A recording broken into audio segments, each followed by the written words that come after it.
Welcome to Lesson 2. This lesson is going to be in the first part of Chapter 5, Price Controls.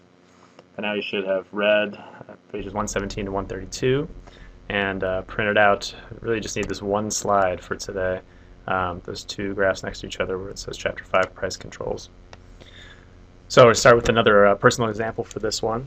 The book gives the example of rent control, and I have experience with that myself. My first apartment after college, I moved out to Washington, D.C., and I was amazed at how difficult it was to find an apartment there in a decent location, even for high prices. Whereas in Indianapolis or some other places, you can pretty much just find an apartment any place you want about any time. In Washington, it was just crazy competitive. You'd have to look in the newspaper first thing in the morning and then call right away. And sometimes you'd go to a new listing and there'd be a line around the block for the place. And I didn't quite understand why that was at first, other than, well, it's Washington, D.C., it's higher demand and all that kind of thing. I lived in found an apartment for the first year I was there, lived in it on my own. And then in the second year, I was able to get in a house with some other guys. And I was amazed when I heard about the deal of this apartment.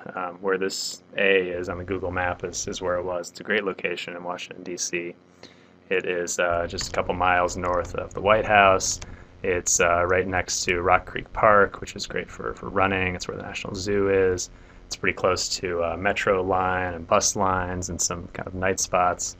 So it was a great place, and it was a steal. It was a little bit less than $2,000 a month for rent. And when you're splitting that between five guys, that is a steal in Washington, D.C., even in the 90s.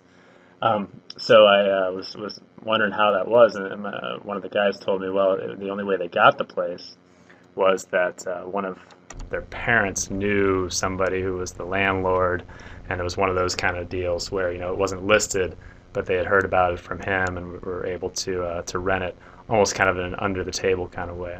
So we lived in it. It was great, great place, great location, and worked out really well for us.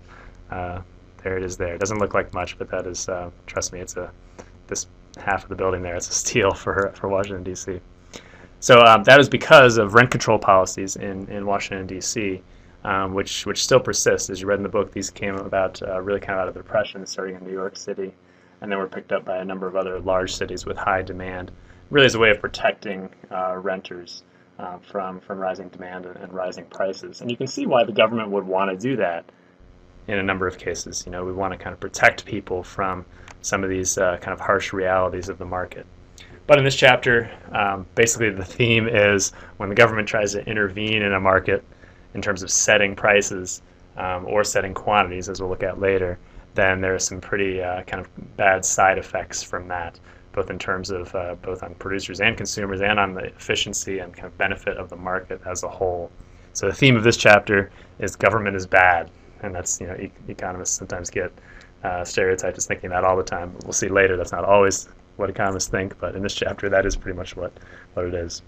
So let's look at first again the numbers analysis and then the graphical analysis of our two types of price controls, price ceilings and price floors. And we'll start with the price ceiling. Check out the table on the left. Market for one-bedroom apartment rentals. Let's say this represents in a city like Washington, D.C., and this price would be per month. What would be the effect of a price ceiling of $800? A price ceiling is a government-set maximum price. You could sell it for less than $800 a month, but the law would say you wouldn't be able to sell this apartment for more than $800 a month. So let's look at our market here with our prices and our quantities supplied and quantities demanded. Hopefully you can notice where the equilibrium price is here in this market. Equilibrium is always going to be where quantity supplied is equal to quantity demanded. There will be just one price where those are equal. So here's our equilibrium. Price of $1,000, quantity supplied is equal to quantity demanded, and we'd say the market clears. Everybody, in a sense, is happy. We're at our best off situation in terms of benefit. At a price ceiling of $800, price is going to be set here. Can't go above that.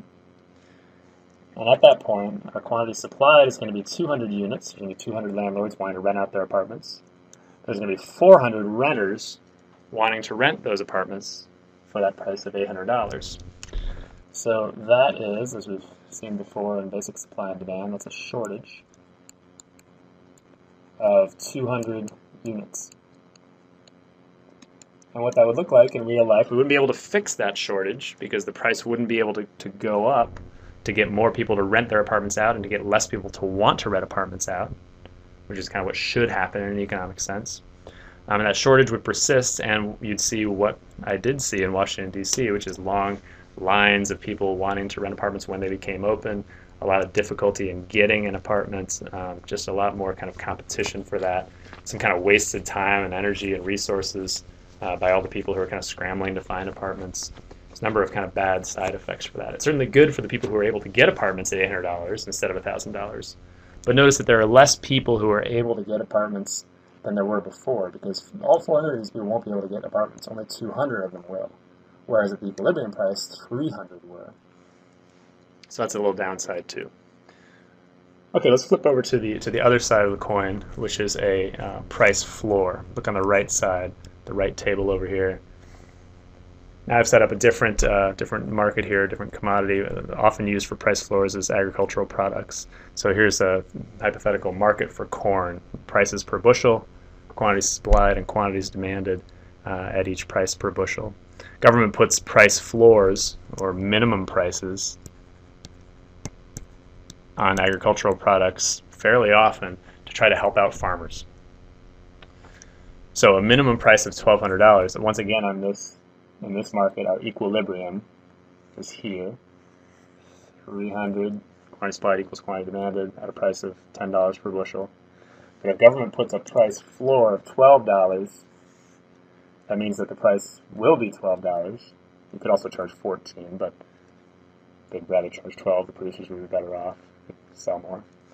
And so our quantity supplied is going to be 400, and our quantity demanded is going to be 200. Producers will want to make 400 units, but consumers will only want to buy 200.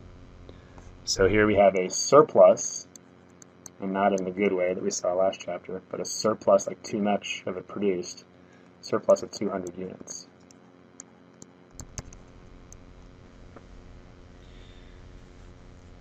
When this actually happens, when the government actually puts price floors on, they've got to figure out a way to deal with that surplus, because otherwise the producers aren't going to really be helped out if they're just sitting around holding those extra 200 units. So what typically happens, the simplest way to deal with it is the government just buys the additional 200 units from the producers. There are other ways too.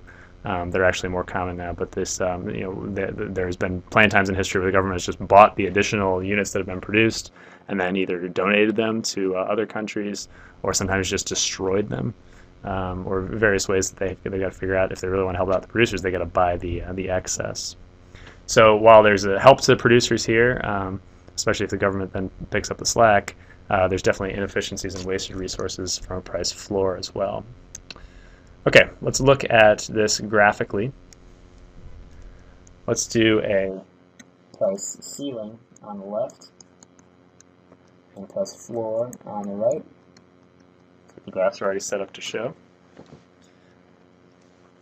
just going to transfer the numbers from above onto these graphs. So the equilibrium on this graph on the left, we said was 300 rental units at a price of $1,000 per month. But say the government puts on a price ceiling of $800 per month. What we would show on this graph is that where this price ceiling intersects the supply curve, that's the quantity supplied, which we just go up and get from the table, which is 200. And where that price ceiling line intersects the demand curve is where we get our 400 units demanded. So 200 is the quantity supplied, 400 is the quantity demanded. That difference there of 200 units is the shortage.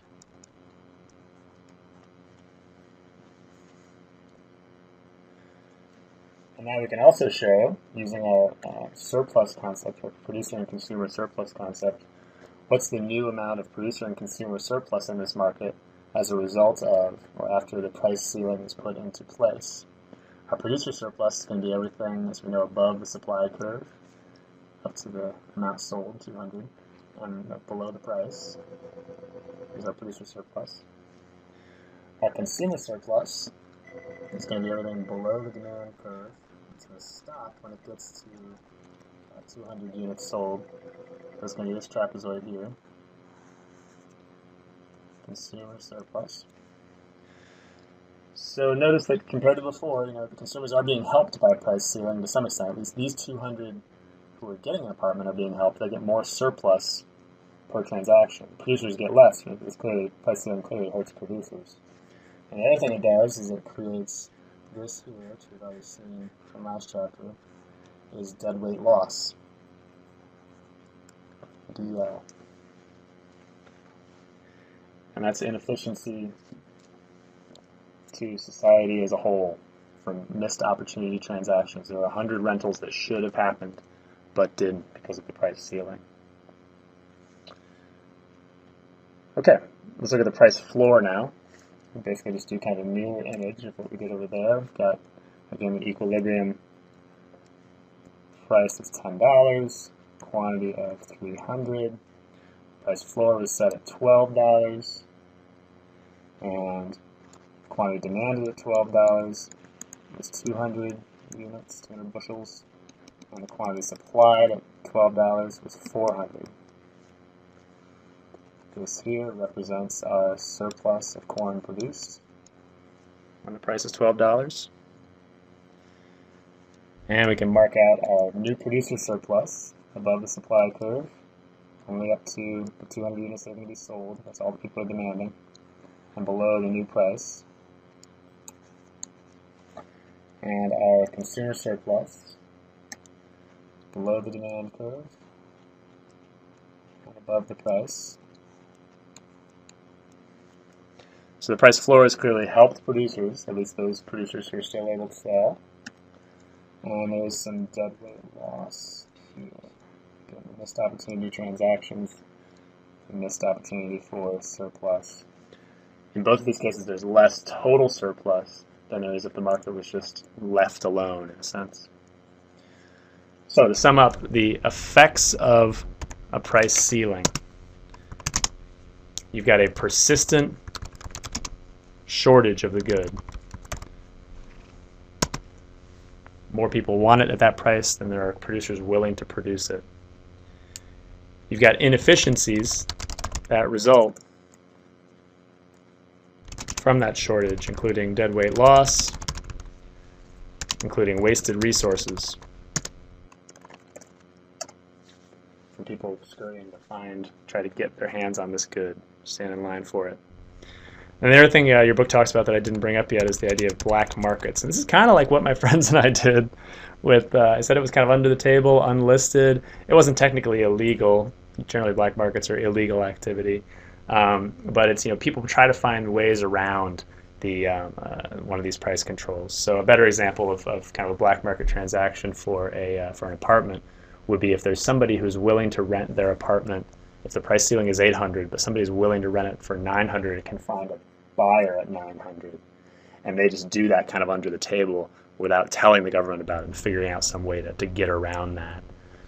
So that would be a black market example of a transaction that that transaction still benefits both the producer and the consumer, but it's illegal because it's a price above the government's price ceiling.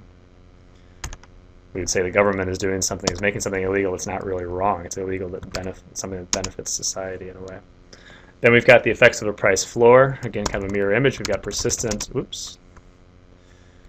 got a persistent surplus of the good being produced.